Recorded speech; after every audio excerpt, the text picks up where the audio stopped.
Hello नमस्कार प्यारे विद्यार्थियों, विवेकानंद नाडा लर्निंग ऐप में आपका बहुत बहुत स्वागत है। आज अपन स्टार्ट कर रहे हैं लेसन 3। लेसन 3 है अपना भाग फर्स्ट का लेसन 3 आव्यूह। देखो आव्यूह की सबसे पहले परिभाषा की बात करते हैं। परिभाषा क्या होती है? तो वह वर्गाकार या आयताकार आकृति जिसमें अवयवों को स्तंभानुसार या पंक्ति अनुसार व्यवस्थित क्रम को क्या कहेंगे? अपने अवयव कहेंगे। तो वह वर्गाकार या आयताकार आकृति जिसमें अवयवों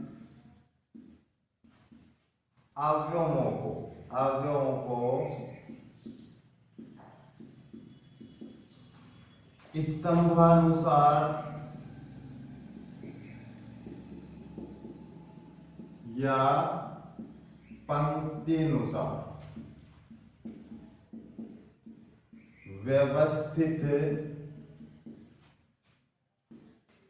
व्यवस्थित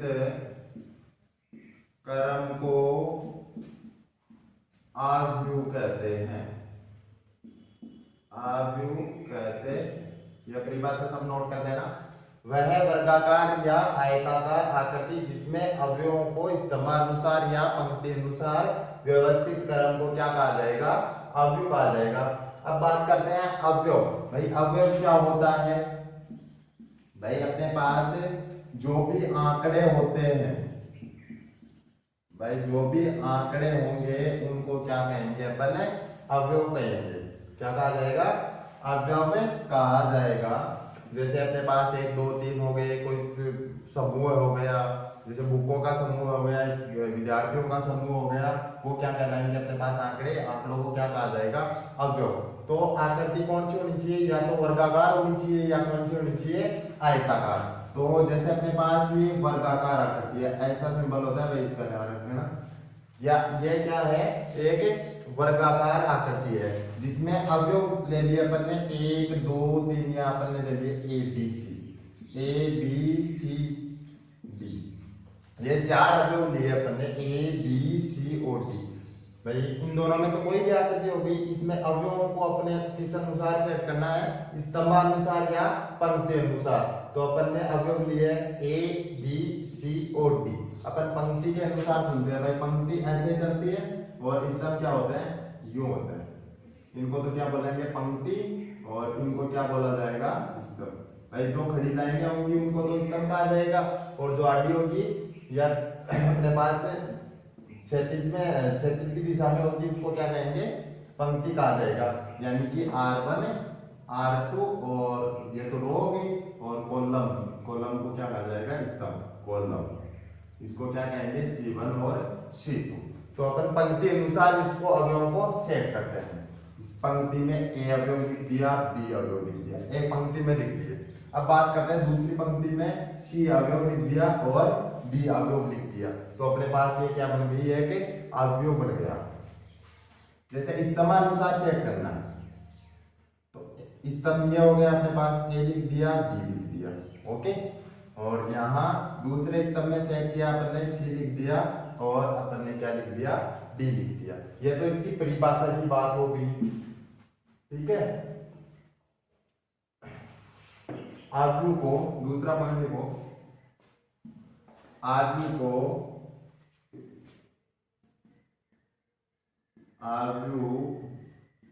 को capital A capital B C dot dot आदि से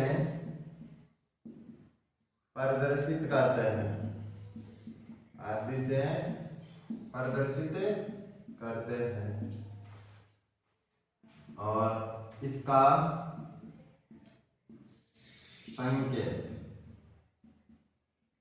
इस तरह से होता है, ठीक है। या अपन डबल लगा देंगे, ये वाला, ठीक है। आपके सिलेबस में ये है, तो इसके अनुसार ही आपको संकेत मैट्रिक्स का बनाना है, ठीक है। अब इंपॉर्टेंट बात आती है अपने पास आव्यूह की कोटि। आव्यूह की कोटि। भाई अवयव की कोटि क्या होती है? तो इसकी परिभाषा देखो सभी कि आयु में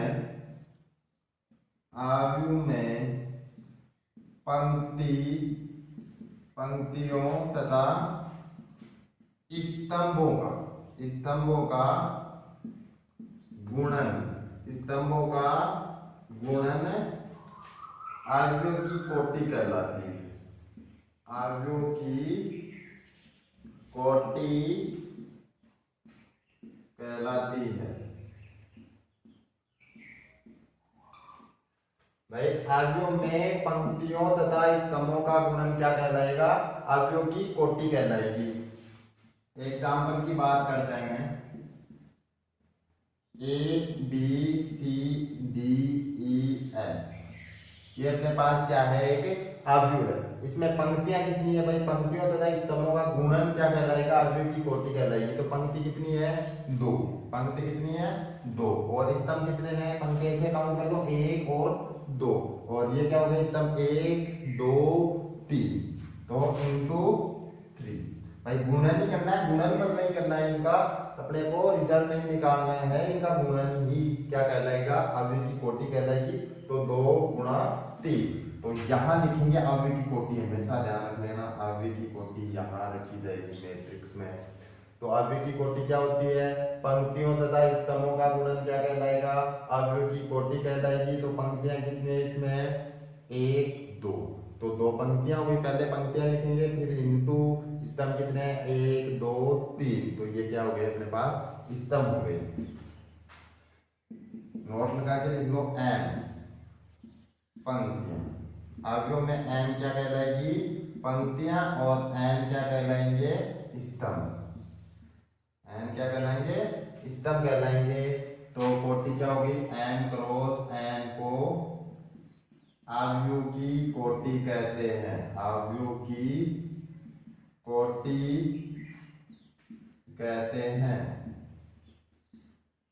अब बात आती है कि इसमें आपको पूछ सकता है कि कोई भी अवयव है, इसमें अवयवों की संख्या कितनी होगी? अपन ने जो अवयव डाले हैं उनकी संख्या कितनी होगी?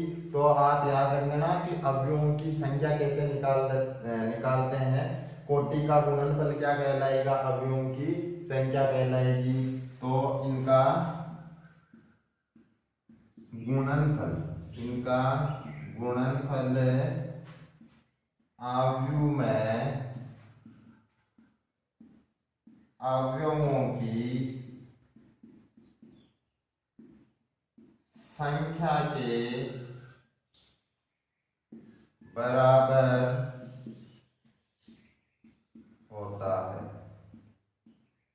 अवयवों की संख्या के बराबर होता है। तो यहां काउंट करके देखो, देखे 2 इंटू 3 तो कितना हो गया अपने पास? 6। आप वैसे अवयव काउंट करके देख लो 1 2 3 4 5 6 तो कितना प्राप्त हो गया?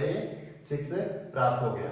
तो इसमें सबसे पहले अपन परिभाषा की बात की थी। अपन ने परिभाषा क्या होती है? वह वर्गाकार या आयताकार आकृति जिसमें अवयवों को स्तंभानुसार या पंक्ति अनुसार व्यवस्थित क्रम को क्या कहेंगे? आव्यूह कहेंगे। तो अपने पास इसका संकेत ये होता है, इसको कैपिटल ABC से व्यक्त करते हैं। अब बात आती है इसकी कोटि की। आव्यूह की कोटि क्या होती है? आव्यूह में पंक्तियां और स्तंभ आपको पहचाने आनी चाहिए कि जो क्षैतिज लाइनें होती है उसको तो क्या कहेंगे? पंक्ति।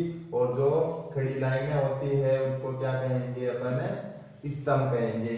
तो आव्यूह में पंक्तियों तथा स्तंभों का गुणन आव्यूह की कोटि कहलाती है। और इसका एग्जाम्पल देखो, इसमें कोई मैट्रिक्स बना दी अपन ने, इसकी कोटि निकालते हैं। तो इसमें पंक्तियों की संख्या कितनी है? 2 इंटू 3। स्तंभ कितने हैं? 1 2 3। तो ये क्या कहलाएगी? आव्यूह की कोटि कहलाएगी। तो 2 गुणा 3 क्या हो गई? आव्यूह की कोटि हो गई। ये तो इसका गुणन हो गया आव्यूह की कोटि। तो क्या कहलाएगी? पंक्तियों और स्तंभों का गुणन क्या हो गई? आव्यूह की कोटि। और जब इसका गुणनफल यानी कि अपन इसका गुणा करते हैं तो आव्यूह में अवयवों की संख्या के बराबर होता है। इतना काम सबको क्लियर हो गया। अब बात करते हैं अपन आव्यूह के प्रकार के बारे में।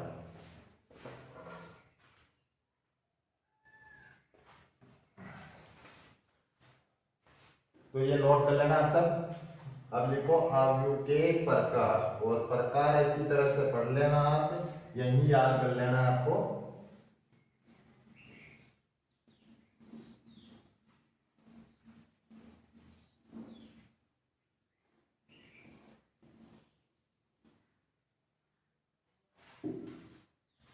हेडिंग डालो अवयव के प्रकार।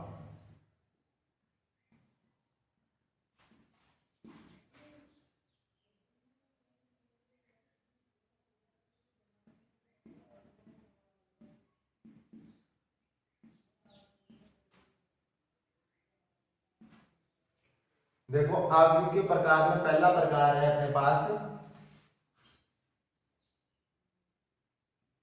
पंक्तियां। यही याद करना आपको, पंक्ति अवयव,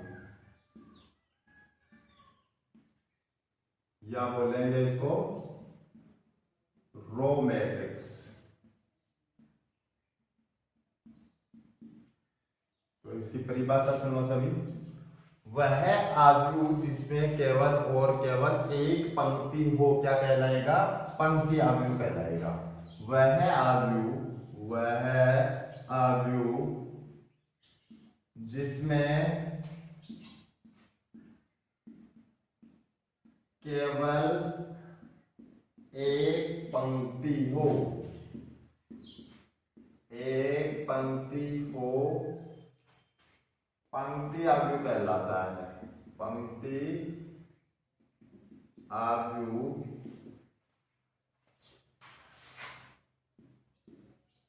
कहलाता है।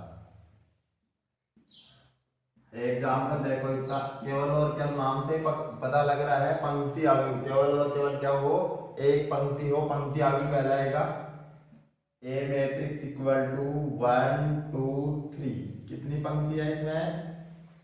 एक। और स्तंभ कितने हैं? 1 2 3। तो इसकी कोटि कितनी हो जाएगी? 1 गुणा 3। भाई पहले पंक्ति लिखेंगे फिर स्तंभ लिखेंगे, तो इसकी कोटि कितनी हो गई? 1 into 3। दूसरा प्रकार है अपने पास स्तंभ अवयव।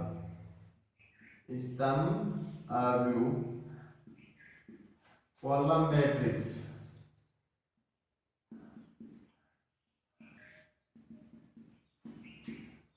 तो वह अवयव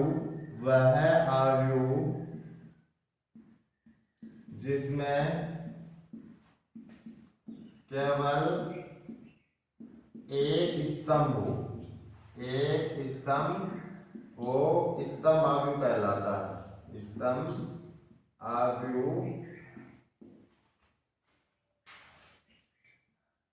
कहलाता है। तो इसका एग्जांपल हो जाएगा अपने पास ए मैट्रिक्स इक्वल टू 1 2 3। कितने स्तंभ है इसमें? एक स्तंभ है। पंक्तियां कितनी है? 3। तो 3 गुणा 1। ये अपने पास क्या हो गया? स्तंभ अवयव। तीसरा प्रकार है अपने पास शून्य अवयव। शून्य अवयव, नल मैट्रिक्स भी बोलते हैं इसको।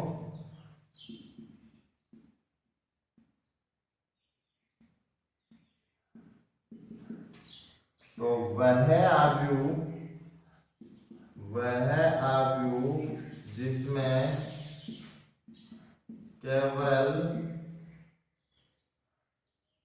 जिसमें सभी अवयव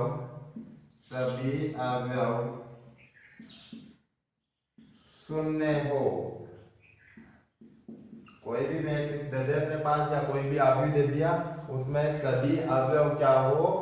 शून्य हो। शून्य अवयव कहलाएगा। शून्य हो, शून्य अवयव कहलाता है। एग्जाम्पल देखो इसका, 0 0 0 0 0 0। ये हो गया अपने पास। तो इसकी कोटि बताओ कितनी हो गई? पंक्तियां कितनी है? 2। स्तंभ कितने हैं? 3। तो 2 गुणा 3। अब आगे आता है अपने पास चौथा प्रकार वर्ग अवयव। वर्ग अवयव, स्क्वायर मैट्रिक्स।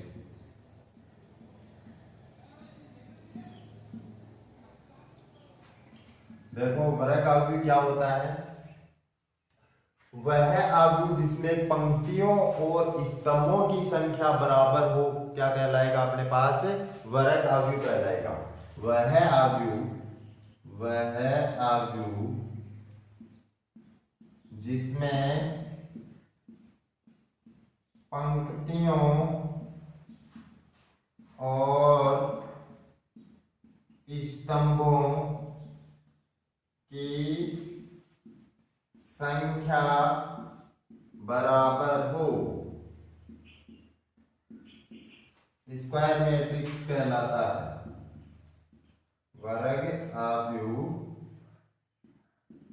कहलाता है। भाई वर्ग अवयव किसे कहेंगे, इंपॉर्टेंट परिभाषा है कि वह अवयव जिसमें पंक्तियों और स्तंभों की संख्या बराबर हो, वर्ग अवयव कहलाएगा। पंक्तियों और स्तंभों की संख्या बराबर हो तो क्या कहलाएगा, वर्ग अवयव। एग्जाम्पल है इसका ए बी सी और डी। तो इसमें पंक्तियां कितनी है, 2, और स्तंभ भी कितने हैं, तो 2 इंटू 2। और दूसरे एग्जाम्पल की बात करते हैं अपन, A B C D E F G H. तो ये कितनी कोटि हो गया अपने पास, 3 इंटू 3 कोटि का। तो वर्ग अवयव किसे कहेंगे, वह अवयव जिसमें पंक्तियों और स्तंभों की संख्या बराबर हो, क्या कहलाएगा अपने पास, वर्ग अवयव कहलाएगा। ये तो कितना हो गया अपने पास, 2 इंटू 2 कोटि का। ये कितना हो गया, 3 इंटू 3 कोटि का। इसकी सीधी परिभाषा की बात करें तो अपन क्या कहेंगे, काट m बराबर n। भाई m किसे कहा था अपन ने, m को पंक्तियां, भाई m क्या कहलाएगा, अवयव में पंक्तियों को नोट करता है, और n स्तंभों को नोट करेगा। तो m बराबर n का मतलब क्या है कि कोई भी अवयव है जिसमें पंक्तियों की संख्या स्तंभों की संख्या के बराबर है, तो क्या कहलाएगा, ये वर्ग अवयव कहलाएगा। पांचवा प्रकार है अपने पास विकीर्ण अवयव। विकीर्ण अवयव, इसकी परिभाषा ध्यान देना, वह वर्ग अवयव, वर्ग अवयव की बात कर रहा हूं मैं, जिसमें पंक्तियों और स्तंभों की संख्या बराबर हो। वह वर्ग अवयव जिसमें मुख्य विकीर्ण को छोड़कर शेष सभी अवयव शून्य हो, विकर्ण मैट्रिक्स कहलाता है। विकर्ण अवयव कहलाता क्या है परिभाषा, वह वर्ग अवयव। तो सबसे पहले अपन वर्ग अवयव की बात करेंगे। वह वर्ग अवयव A B C D E F G H, तो ये क्या बन गया अपने पास, एक वर्ग अवयव। भाई विकीर्ण मैट्रिक्स में वर्ग अवयव लेंगे तो वह वर्ग अवयव जिसमें मुख्य विकीर्ण। अब मुख्य विकीर्ण कौन सा होता है, ये वाला क्या कहलाएगा अपने पास मैट्रिक्स में, वर्ग मैट्रिक्स में मुख्य विकीर्ण कहलाता है। क्या कहलाता है, मुख्य विकीर्ण। नोट कर लेना इस चीज को, एक ही विकीर्ण मतलब मुख्य विकीर्ण। मुख्य विकीर्ण को छोड़कर शेष सभी अवयव शून्य हो, क्या कहलाएगी, विकीर्ण मैट्रिक्स। तो शेष सभी अवयव अपन को क्या करना है, शून्य करना है।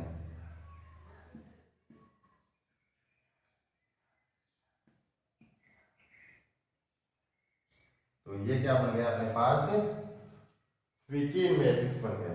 तो आपको जब पूछा जाए कि विकीर्ण मैट्रिक्स क्या होता है, तो जवाब क्या होगा कि वह अवयव, ऐसे मत बोलना कि वह अवयव जिसमें मुख्य विकीर्ण को छोड़ के शेष सभी अवयव शून्य हो, नहीं, ऐसा बोलना है कि वह वर्ग अवयव जिसमें मुख्य विकीर्ण को छोड़कर शेष सभी अवयव शून्य हो, विकीर्ण अवयव कहलाता है। ठीक है, मुख्य विकीर्ण ये होता है। आपको ये भी पूछा जा सकता है, आप बोलेंगे कि वह वर्ग, भाई वर्ग अवयव क्या होता है, तो वर्ग अवयव ऊपर चले जाओ जिसमें पंक्तियों और स्तंभों की संख्या बराबर हो, क्या कहलाएगा, वर्ग अवयव कहलाएगा। क्लियर होगा सबको। अब बात करते हैं अदिश अवयव, ये नोट कर लेना आप सब अच्छी तरह से।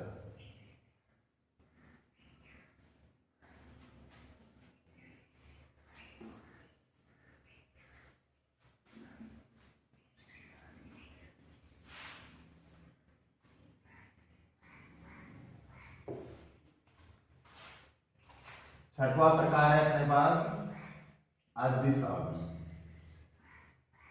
अदिश अवयव, तो अदिश अवयव की परिभाषा की बात करते हैं तो वह विकीर्ण मैट्रिक्स, वह विकीर्ण मैट्रिक्स, एक दूसरे से जुड़ी हुई है परिभाषा, क्रम का भी ध्यान रखना।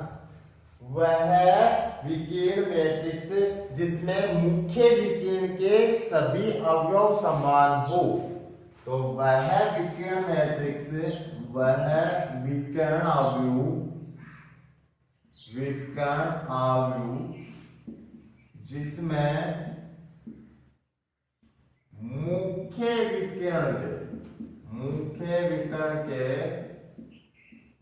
सभी अवयव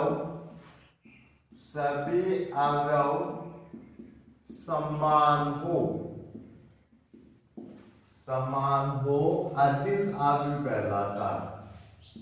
अदिश अवयव कहलाता। तो A इक्वल टू मुख्य विकीर्ण के सभी, जैसे 3 0 0 0 3 0 0 0 3, तो मुख्य विकीर्ण के सभी अवयव समान हो, ठीक है नहीं, तो वो क्या कहलाएगा अपने पास, अदिश अवयव कहलाएगा।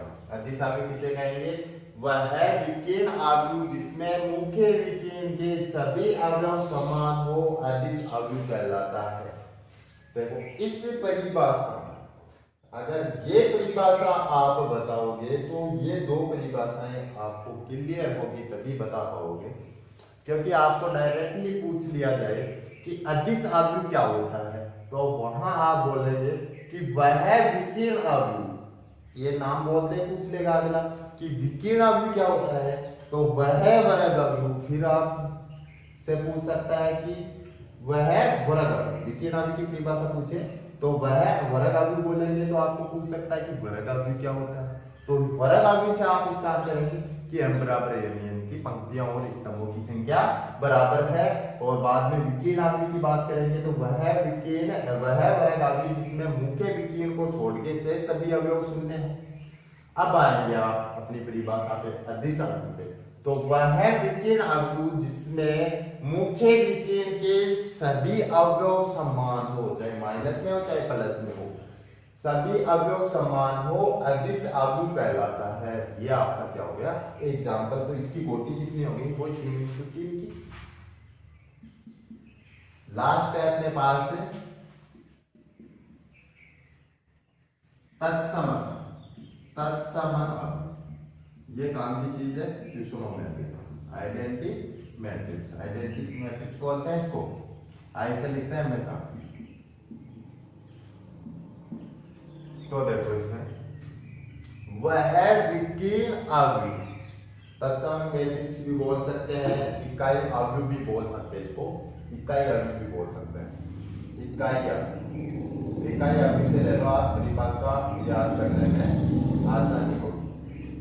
तो वह विकीर्ण मैट्रिक्स जिसमें मुख्य विकीर्ण के सभी अवयव इकाई हो, यानी एक हो, तो वह विकीर्ण मैट्रिक्स, वह विकर्ण अवयव जिसमें मुख्य विकर्ण के सभी अवयव इकाई हो। इकाई का मतलब आप समझते हो, एक होता है, इकाई हो, तत्समक अवयव कहलाता है। तत्समक अवयव कहलाता। आई इक्वल टू, आई से लिखेंगे हमेशा तत्सम मैट्रिक्स को, जैसे 1 0 0 1, ये 2 इंटू 2 कोटि का क्या हो गया, एक तत्सम का भी हो गया, प्रश्नों में काम में आएगा। और 3 इंटू 3 कोटि का ले तो 1 0 0 0 1 0 0 0, ये 3 इंटू 3 कोटि का हो गया। ये अपने पास क्या बन रहा है, मुख्य विकीर्ण बन रहा है ना, तो ये 2 इंटू कोटि का हो गया, ये 3 इंटू 3 कोटि का हो गया। ये तो बात हो गई अपने पास अवयव की परिभाषा, अवयव की कोटि, अवयव के प्रकार। अब इसके बाद में अपन बात करेंगे अवयव का जोड़, अवयव की व्यकलन, अवयव का व्यकलन और अवयव की जोड़ की बात करते हैं।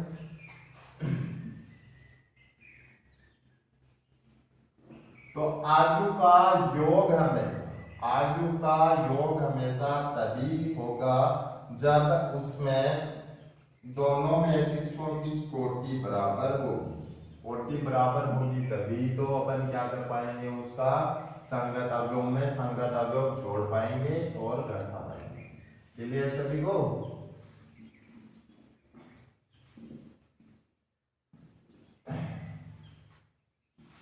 तो देखते हैं अपन क्वेश्चन। जैसे अपन ने कोई भी एग्जाम्पल लिया, अवयव के योग की बात कर रहा हूं, अवयव का योग, एग्जाम्पल से समझ लेते हैं। जैसे अपने पास ए अवयव दे रखा है 1 2 3 4, ये 2 इंटू 2 कोटि का है, और बी अवयव है 0 1 2 3, ये भी 2 इंटू, जिसका अपवाद भी बता दूंगा मैं आपको कि समान कोटि का ही क्यों लेते हैं, अगर कोटि दूसरी कर दे तो फिर जोड़ते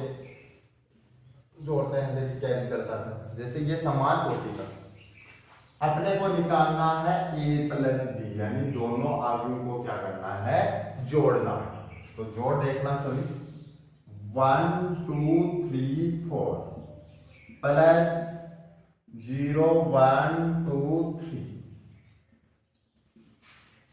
अब हमेशा ध्यान रखना, एक चीज मैं आपको बताता हूं इंपॉर्टेंट, जैसे 3 इंटू 3 कोटि की कोई मैट्रिक्स, इसको बोलेंगे A11 A12 A13 A21 A22 A23 A31 A32 और A33, ठीक है, ऐसा बोला जाता है अवयवों को, ऐसा नहीं बोलेंगे ये अवयव दो, आपको पूछ लिया जाए दो क्या है।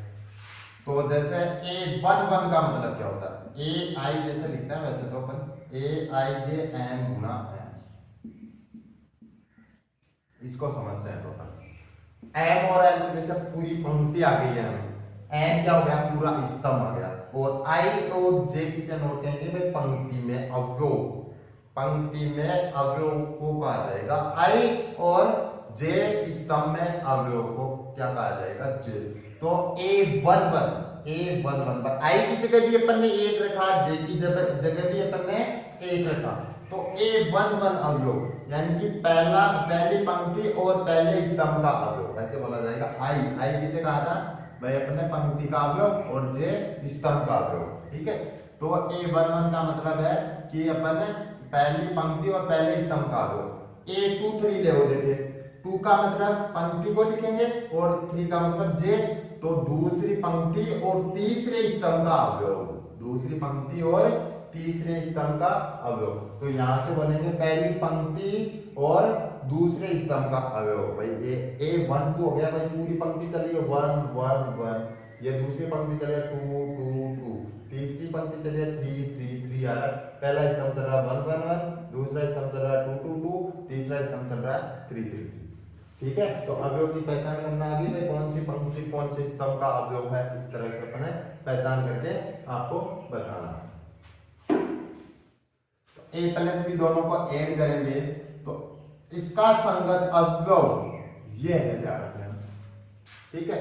A11 ये है, तो इस मैट्रिक्स का A11 ये है, तो 1 में 0 जोड़ेंगे, 1 प्लस 0 ठीक है, फिर थोड़ा स्पेस दे दो, इसका संगत अवयव ये है, तो 2 + 1, 2 + 1, इसका संगत अवयव ये है, तो 3 + 2, और इसका संगत अवयव ये है, तो 4 + 3, तो दोनों को एडिशन करके आप लिख देंगे, तो कितना हो गया 1 3 5 7, 2 × 2 40। सबको जोड़ करना आ गया ना, इस तरह से ही जोड़ करेंगे, ठीक है। अगर बाई चांस अपन 1 2 यानी कि ये अपन ले लिया 2 × 3 कोटि का ले लिया, अब इसका संगत अवयव में ये जोड़ दिया, इसके संगत अवयव में ये जोड़ दिया, तो ये स्तंभ कहाँ जाएगा, मेन प्रॉब्लम ये है ना। तो जोड़ तभी करेंगे जब अपने पास दोनों मैट्रिक्स या 2 या 3 मैट्रिक्स दे दे, दो या 2 से अधिक मैट्रिक्स भी दे दे, तो सभी की कोटियां बराबर होनी चाहिए, बाद में क्या कर पाएंगे अपन, योग कर पाएंगे उसका। क्लियर हो गया सबको। अब इसी का अपन माइनस करके देखते हैं, a - b, तो 1 2 3 1 2 3 4 -0 1 2 3, तो घटाओ देंगे, 1 संगत अवयव में संगत अवयव जोड़ा था तो घटाएंगे भी वैसे ही, तो कितना हो गया ये 1 - 0 2 - 1 3 - 2 4 - 3, तो a - b इक्वल टू 1 1 1 और 1, 2 × 2, ठीक है। ये अपने पास क्या हो गया, माइनस का हो गया, ठीक है। तो आज अपन ने लेसन 3 में मैट्रिक्स में अपन ने क्या क्या क्लियर किया है, आगे की परिभाषा। तो परिभाषा क्या होती है, सबसे पहले परिभाषा की बात करेंगे, वह है वर्गाकार या आयताकार आकृति जिसमें अवयवों को स्तंभानुसार या पंक्ति अनुसार व्यवस्थित क्रम को क्या कहा जाएगा, अवयव कहा जाएगा, उसका सिंबल वगैरह मैंने आपको बता दिया। अब बात आई थी उसके बाद में अवयव की कोटि, तो अवयव की कोटि क्या है अपने पास है भाई, पंक्तियों और स्तंभों का गुणन क्या कहलाएगा, अवयव की कोटि कहलाएगी। पंक्तियों को m से लिखा था और स्तंभों को n से, तो m क्रॉस n क्या कहलाएगा अपने पास, अवयव की कोटि कहलाएगी। जब इनका गुणनफल कहलाएंगे करेंगे तो ये क्या हो जाएगी अपने पास अवयव में अवयवों की संख्या के बराबर, यानी कि अवयव में अवयवों की संख्या निकल के आ जाएगी उससे। अब उसके बाद में अपन ने पढ़ा था प्रकार, तो पंक्ति अवयव यानी जिसमें केवल एक पंक्ति हो, स्तंभ अवयव जिसमें केवल एक स्तंभ हो, शून्य अवयव जिसमें सभी अवयव शून्य हो, वर्ग अवयव जिसमें पंक्तियों और स्तंभों की संख्या बराबर हो, वर्ग अवयव कहलाता है। विकीर्ण अवयव वह वर्ग अवयव जिसमें मुख्य विकीर्ण को छोड़ के से सभी अवयव शून्य हो, क्या कहलाएगा, वर्ग विकीर्ण अवयव कहलाएगा। वर्ग अवयव की परिभाषा होगी ना, स्तंभों और पंक्तियों की संख्या बराबर हो, और विकीर्ण अवयव वह वर्ग अवयव जिसमें मुख्य विकीर्ण को छोड़ के से सभी अवयव शून्य हो, तो वो क्या कौन सा हो गया अपने पास, विकीर्ण अवयव हो गया। अदिश अवयव मुख्य विकीर्ण को छोड़कर वह विकीर्ण अवयव जिसमें मुख्य विकीर्ण के सभी अवयव समान हो, अदिश अवयव कहलाएगा। लास्ट में पढ़ा था अपन ने तत्समक अवयव जिसमें मुख्य विकीर्ण यानी वह विकीर्ण अवयव जिसमें मुख्य विकीर्ण के सभी अवयव इकाई हो, तत्समक या इकाई अवयव कहलाएगा। के बाद में अपन ने योग की और व्यवकलन की बात की है, ये अच्छे से क्लियर कर लेना।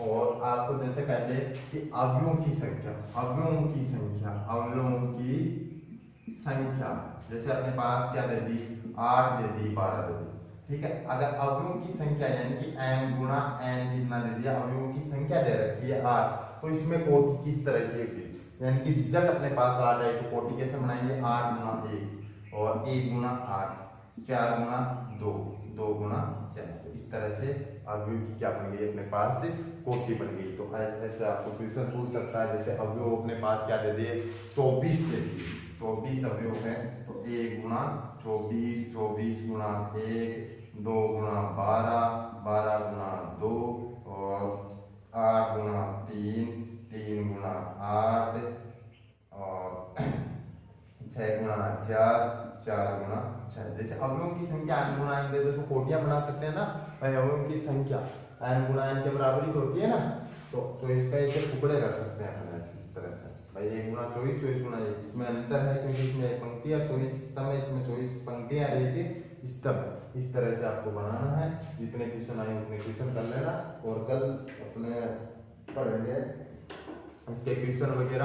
और रही थी बात वेक्टर की, सदिश बीजगणित की, सदिश बीजगणित में आपने जितने की विविध मैंने करवाई हुई थी और विविध करवा दूंगा मैं, क्योंकि जो इजी टॉपिक है वो पहले पढ़ लेते हैं अपन, वेक्टर बाद में पढ़ लेंगे, एक बार दोबारा पढ़ा दूंगा मैं वेक्टर।